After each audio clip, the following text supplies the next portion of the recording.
ఈ రోజే డౌన్లోడ్ చేయండి. మీ ఫేవరెట్ షోస్ చూడండి. ఇది మీ అమ్మ స్వహస్తాలతో రాసిన డైరీ నాన్న. ఇది చదువు, నీకు విషయం పూర్తిగా అర్థమవుతుంది. బాబాయ్, ఏదో డైరీ ఇచ్చాడు. ఎవరిదా డైరీ? కేదార్ వాళ్ళ అమ్మది.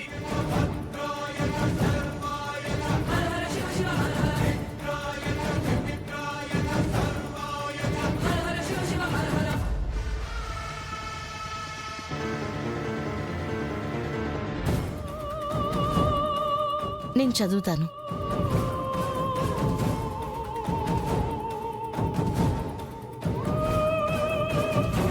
ఇవాళ వజ్రపాటి సుధాకర్ అనే మంచి మనిషిని కలిశాను.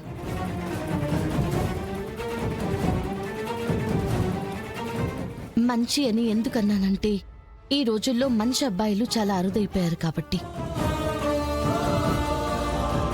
సుధాకర్ గారిని మళ్ళీ మళ్ళీ అనుకోకుండా కలుస్తున్నాను. ఇది డెస్టినీ అని తనంటున్నాడు. ఇదంతా తన ప్లానే అని నేను గొడవ చేస్తున్నాను.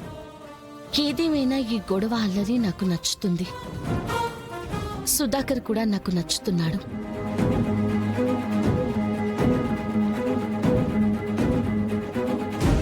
ఇవాళ సుధాకర్ నేనంటే ఇష్టమని నన్ను పెళ్లి చేసుకుంటానన్నాడు. దానికి నేను ఒప్పుకున్నాను.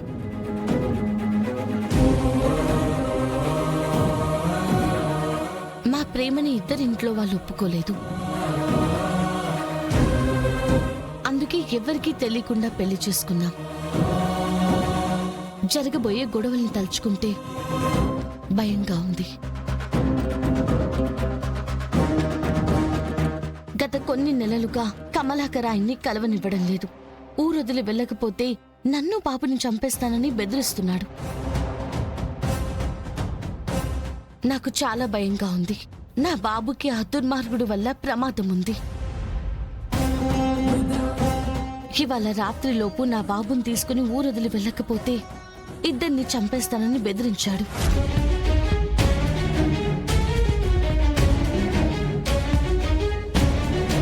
ఎటు చూసినా కమలాకర్ మనుషులే ఉన్నారు. చావు నుంచి తప్పించుకోలేను, కానీ చనిపోయే ముందు ఒక్కసారి ఆయన్ని చూసి చనిపోవాలనుంది.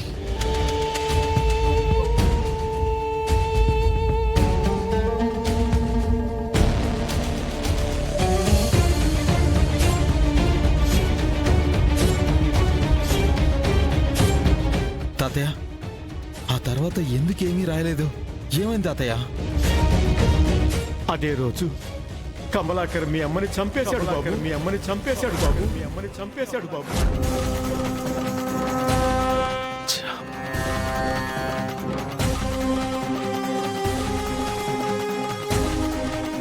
ఎంత బతిమిలాడినా వినకుండా కత్తితో పొడిచి పొడిచి చంపేశాడు బాబు. చంపేశాడు బాబు. చంపేశాడు బాబు.